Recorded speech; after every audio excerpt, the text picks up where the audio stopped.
I married my husband when his daughter Trudy was 22. She is now 36. He was 47 and I was 32. I have 2 kids, 20 and 18 now. Both are away at college. Trudy never liked me, and that was fine. She has a mother, and she was a full adult living on her own when we met.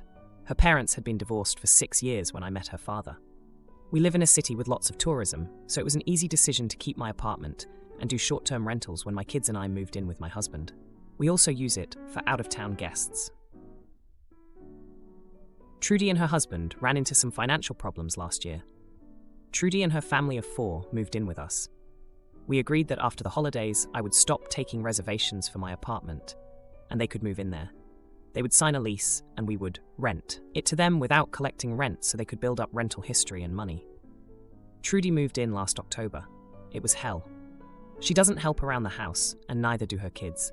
Her husband is working his butt off to get money together for them, so he comes home exhausted, and he is more help than her or their kids. The 3 of them leave dirty dishes everywhere. Dirty laundry everywhere. The house is just a mess. I have spoken to all of them, including my husband, about this. My son-in-law is the only one who makes an effort. Trudy literally said that I live in her father's house, so I don't get to tell her what to do. My husband did not back me up, so I moved out.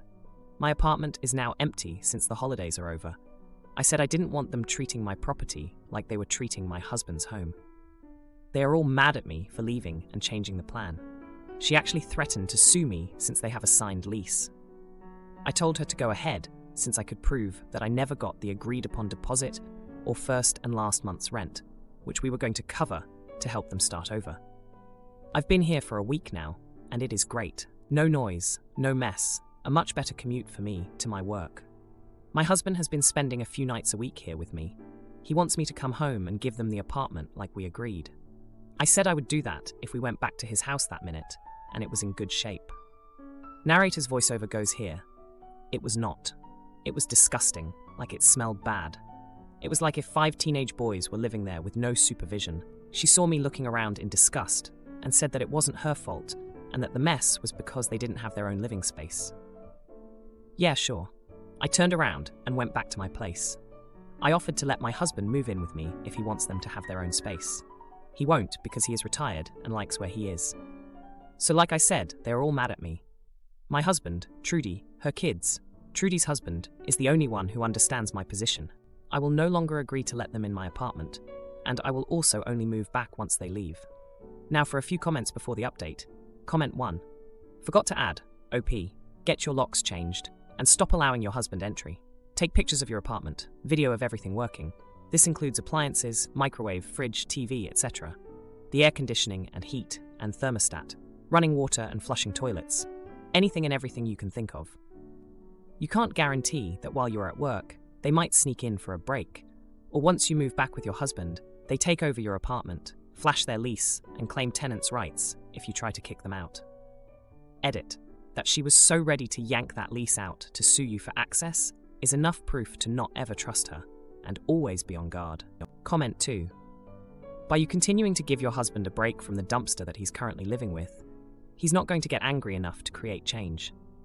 He gets to keep his daughter happy, and he still has you when he wants you.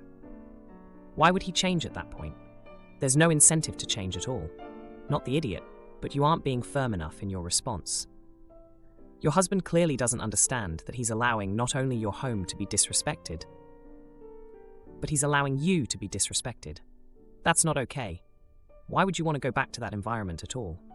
I won't say divorce, but therapy could be a very good option. Now for the update. Hey Reddit, it's been 2 weeks since my last post, and boy do I have an update for you. Remember how I moved out because Trudy and her family turned my husband's house into a disaster zone? Well, things have escalated, and not in the way you might expect. First off, let me give you a bit of history on Trudy's husband, Mark. He's always been the hard-working type, trying to provide for his family. He's been nothing but respectful to me since the day we met. I guess that's why he's the only one who seems to get why I left. Now, on to the juicy stuff. After I refused to let Trudy and her family move into my apartment, my husband started spending more time with me there. It was nice at first, but then he began pressing me to reconsider my decision about the apartment. I stood my ground, though. I wasn't about to reward their bad behavior. Here's where it gets steamy. One night, While my husband was over, Mark showed up at my door, looking more exhausted than ever. He was at his wits' end and needed someone to talk to. We ended up having a long conversation, and he confessed that he felt stuck in his marriage with Trudy. He felt unappreciated and overworked, and the current living situation was only making things worse. I comforted him, and one thing led to another. Before I knew it, we were kissing. It was a moment of weakness for both of us, and we immediately regretted it. The guilt was eating me up inside, but I couldn't bring myself to tell my husband. The next day, Trudy confronted me. She had found out about the kiss from Mark, who was ridden with guilt, and confessed to her. The confrontation was intense. Trudy was furious, not just about the kiss, but about everything that had happened since they moved in. She accused me of trying to steal her husband and ruin her family. In the heat of the moment, I fired back with all the pent-up frustration I had about her behavior in the house. I told her how her lack of responsibility and respect for my space led to the breakdown of our family dynamic. It was a full-blown shouting match, and my husband heard every word. He was shocked and disappointed in both of us. He couldn't believe I had kissed Mark, and he couldn't believe how Trudy had been treating me. He decided he needed some time to think and left to stay with a friend.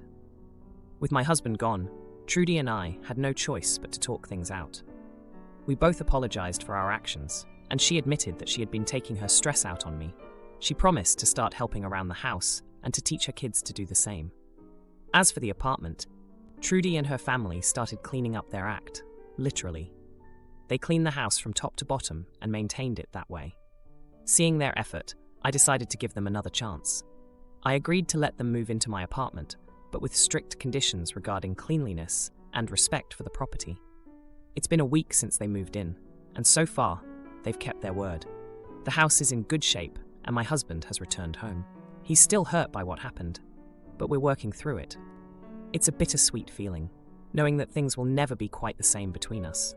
As for Mark, we've both agreed to never speak of the kiss again. It was a mistake that we both regret. He's trying to mend things with Trudy, and I'm rooting for them to work it out. Cleaning lady brings her 8-year-old sister to my house, and she breaks a glass bowl and eats a piece of cake meant for my daughter. I ask her to leave and pay her for the full 3 hours she was supposed to work. Oh boy, she quits on the spot. Oh boy, she quits on the spot. Oh boy, she quits on the spot. I, a 24-year-old female, am married to my 28-year-old husband, and we have one daughter together, a 4-year-old named Alaya. We both work a lot, and I also work from home often. I needed cleaning, so last week I called an agency, and they sent a girl over to clean the house, and we agreed on $40 an hour. Let's call her Eva. So Eva, who is around 19 or 20 years old, arrives at my house with her little sister, who is 8 years old. I asked her why her little sister was here, and she said she had no one else to leave her with. I wasn't very pleased, but assumed she didn't have a choice, and didn't say anything. I showed Eva the playroom of my daughter and said it was to be cleaned as well, and her sister started staring around the room, touching all the toys. I again didn't say anything. Eva started working, and I went to my room to get ready to pick up a cake for Alaya and to pick Alaya up from school. I heard a noise in Alaya's playroom, so I rushed over and saw Eva's sister playing in the room, and she broke a glass bowl that I had custom made for Alaya when she was born. At this point, I was annoyed, but again I held myself and told Eva to clean it and keep an eye on her sister. I went out and picked up Alaya's favorite cake with strawberries. It was a cake that had strawberries on only one side on the top, and on that same side there were more decorations, etc. I put it in the fridge and left again to pick up Alaya. When we walked into the kitchen, I saw Eva's sister eating a big piece of the cake. And exactly the part with the strawberries and more decorations. I have never had an issue like this before. In fact, the cleaning ladies never open my fridge or anything because they have no business there. I asked Eva what she thought she was doing, and she told me, my sister was sad and really wanted cake, so I figured she could have a piece. Alaya started crying because she had been looking forward to her cake with strawberries, and now the piece with strawberries was gone. I told Eva that it is not her place to figure out whether her sister could eat something from my fridge without asking me. She could have waited for me to get back because I told her I would be back. I told her that even if she did do this, she should not have taken the whole decorated piece because she could have also figured that this cake was meant for my daughter. Eva said that, "You are getting mad for no reason. Just take the money from my pay." I told her she could pack her stuff and leave with her sister. And she didn't have to finish the house cleaning. She had been at the house for only 2 hours, but I paid her $120 and told her to get out. So I told a friend, and she told me that I overreacted over a piece of cake, and I should have understood the little girl. I again said that it is not just cake, but it is rude to open my fridge and take out a cake that is not unboxed yet and eat it. I am wondering now, am I the idiot? Edit. Eva was supposed to be there for 3 hours, and I sent her away after 2, but paid her for 3 hours. Now, for a few comments before the update. Comment 1. Not the idiot. When you booked your cleaning service, you did not agree to having a child running around the home. Honestly, Eva is lucky you paid her at all, in my opinion. While I think it's a stretch to assume the cake was for your daughter, unless explicitly stated, the food should not have been removed and eaten. I've cleaned houses before, and I've always either brought my own food or eaten before after. The times I did have to bring my child, I gave advance notice and brought entertainment for him.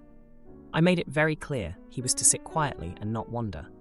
Eva did none of these things for her younger sister. Edit. Typo. Comment 2. Not the idiot. That was really unprofessional, and you would have been totally justified to report her to the cleaning agency. Just because you let someone into your home to do a job doesn't mean they have any right to your things. I can sympathize with her not having a sitter and still needing to work, but at the very least, she should have ensured the child brought a book or something to entertain herself. Now, for the update. Hey everyone, it's been a wild couple of weeks since my last post about the cleaning lady, Eva, and her little sister. I've got an update that's been nothing short of a roller coaster. Buckle up, because this story took some unexpected turns. First off, let me give you a bit of background on Eva that I didn't mention before. She's been working to support herself and her sister since their parents passed away a couple of years ago. I found this out after the cake incident when I ran into her at the grocery store. She apologized again and explained her situation. I felt a twinge of guilt, but I was still upset about what happened. Now, on to the juicy stuff. After our encounter, Eva and I kept bumping into each other around town. It was awkward at first, but we eventually started talking more. She's actually a pretty nice girl, just trying to make ends meet. I even found out we have a lot in common, like our taste in music and movies.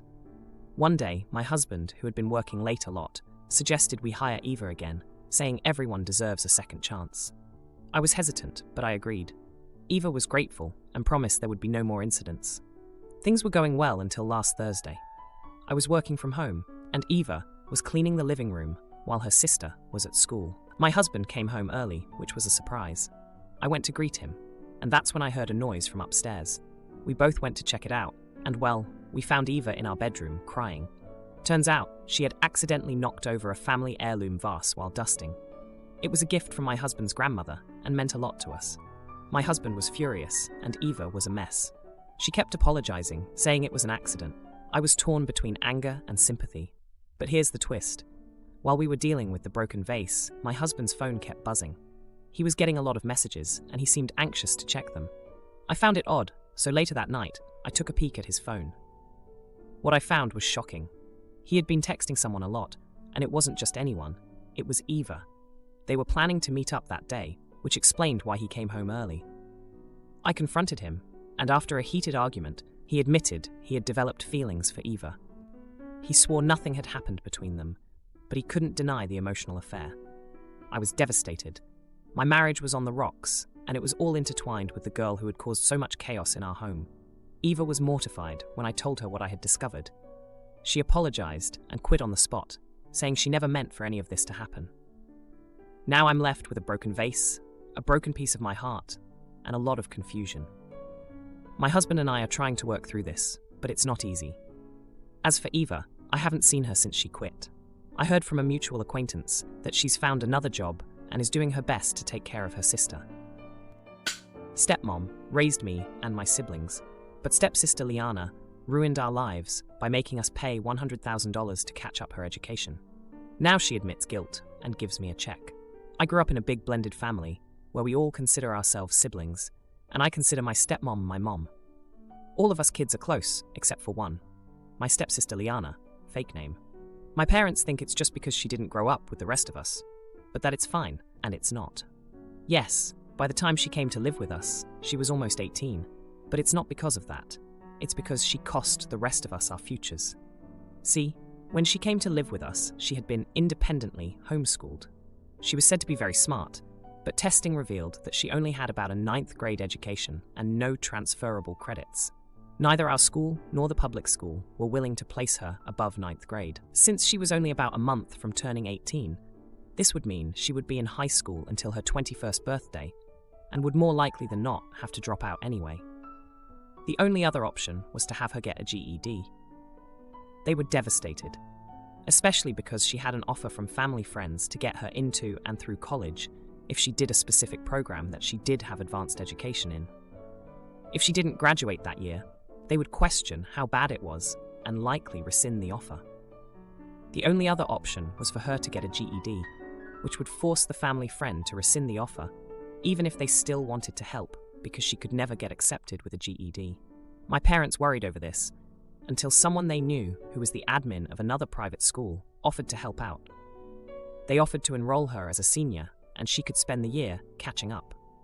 Provided they saw it in their hearts to give a donation, of course.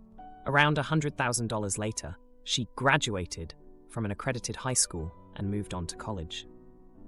My family is just a normal middle class, so paying that meant that the rest of us had to take out massive student loans, and my youngest siblings even had to switch to public school.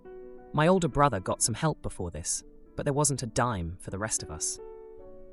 My parents justify it by saying that they had to do it because it was their job to give all of their kids as close to an equal start to their lives as possible, and this was the only option to do that for her.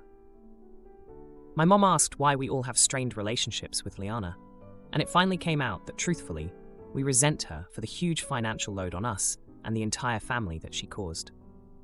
It's been 10 years, and she's never even tried to apologize or make amends, and it's grating. Now my father says that mom has fallen into a depression because nobody loves Liana but her, and that we weren't a family despite everything she's ever done. We are a family, just not with Liana. Are we really in the wrong? Now for a few comments before the update. Comment 1. I think your anger is misplaced, and you and your siblings should be mad at your parents, not your sister.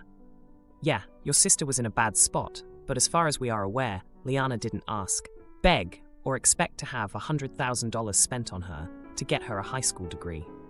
I don't know what Liana's life looked like before she came to live with you all, and maybe there was some abuse or trauma there. Or just the lack of a proper education, which I doubt was up to Liana.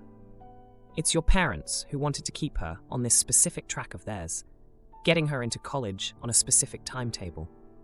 And they had to know what spending this money would do to the rest of you. And they still chose it. That's on them, not Liana. Gentle. You're the idiot for holding something against your sister that wasn't her fault. Comment 2. You're the idiot.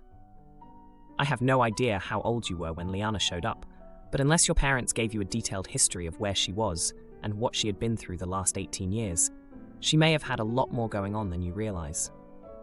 You also said you're a normal middle-class family, but that your youngest siblings had to switch to public school. If they were attending private school, their tuition would likely cost more over the course of their primary schooling than Liana's did, no? It doesn't sound like Liana asked for this or purposely held herself back at a 9th grade level. If you love your stepmom like a mom, go talk with her like she's your mom. Now, for the update. Hey Reddit. It's been a week since I last posted about my stepsister Liana, and the whole mess with her education and how it affected our family. I've got some updates for you, and let me tell you, it's been a wild ride. So after the big blowout, where everything came to light, things got even more heated at home.